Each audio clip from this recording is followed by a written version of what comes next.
神，并且呢关注人性的健康成长、人生心理健康之情感，要学会懂得爱，包括爱父母、爱家人、爱身边的一切事物。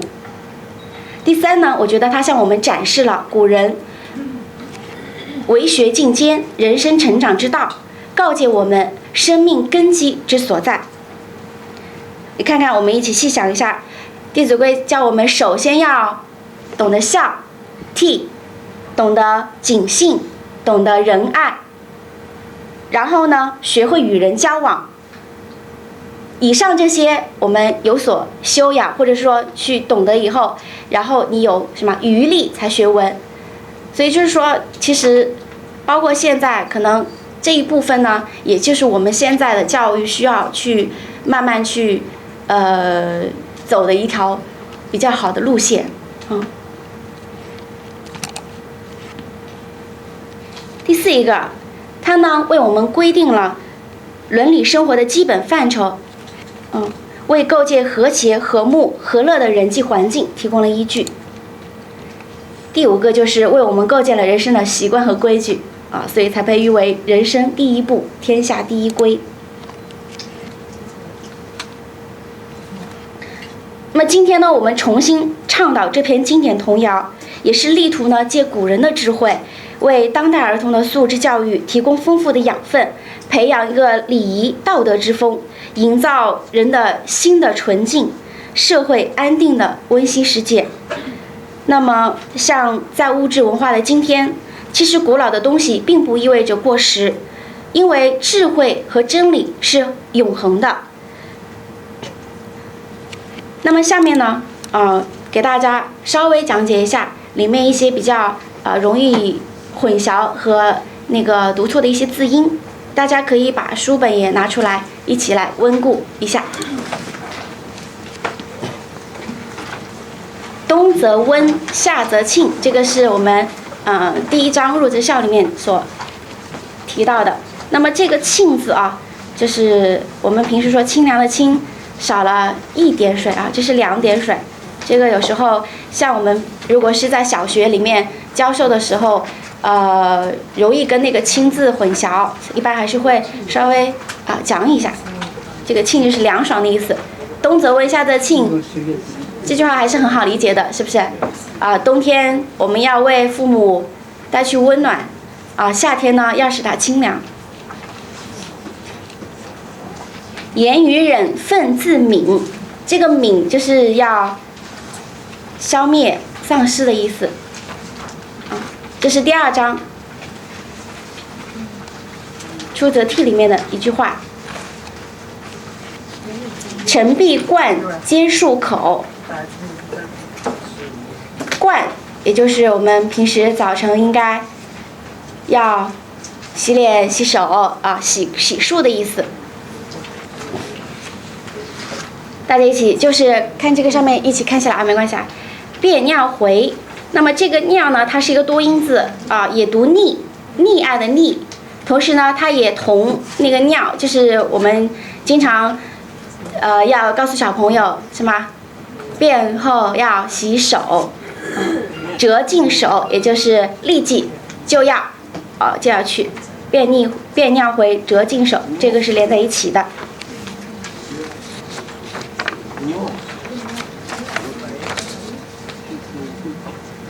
治污秽也是讲我们这个平时的生活习惯，衣服不要乱扔乱堆，这样呢容易导致衣服的脏乱，治污秽。好，那么这边呢是一些比较难懂的字词，还有一些语句，大家可以看一下。这句话要比较用现在的话，可能就是读上去比较不知道是大概说什么意思勿见欲，勿博矣，勿积聚，勿摇臂。其实呢它表达的就是4个动作，4个平时我们看上去不怎么雅观应该注意的动作。勿见欲，欲指的是那个门框，因为古时候那个门的前面都是有一个台阶的我们不应该去踩它。包括现在我们去一些包括故宫啊，包括古老的建筑啊，还有那个佛堂里面那个门，不是都有一个门槛吗？那很多人其实喜欢踩上去，其实这应该是一个不礼貌的做法。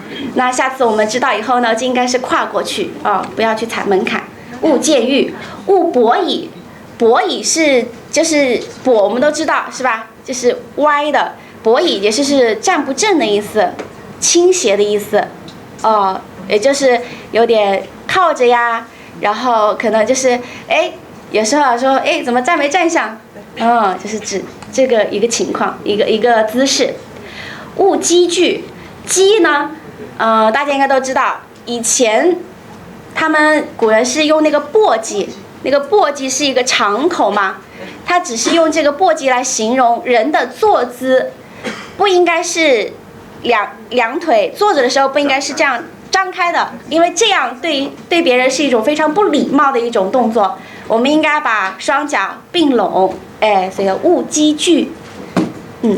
那么勿摇臂，这个大家就再熟悉不过了，用3个字形容就是吧？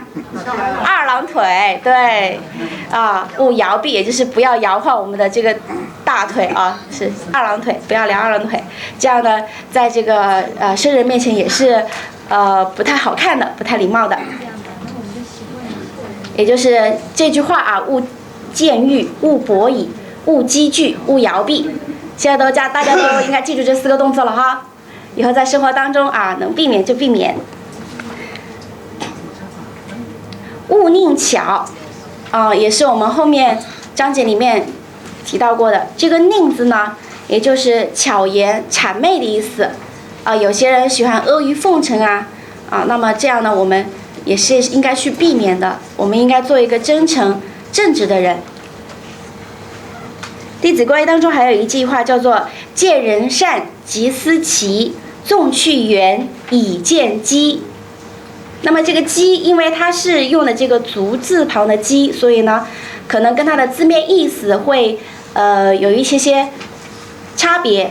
这句话呢，主要是讲看到别人行善，就要想到自己也应该努力去做，也就是见贤思齐的意思。那么后面纵去源，以见机，也是告诉我们，即便我跟这个人有一定的差距，也应该，就是说，其实可以通过自己的努力，慢慢的去赶上他，所以机在这个地方是上升的意思，让自己有所提高，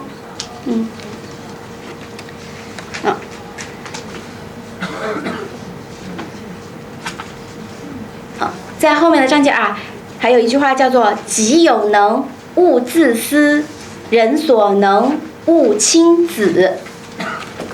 那么这个“訾”长得有点像誓言的誓，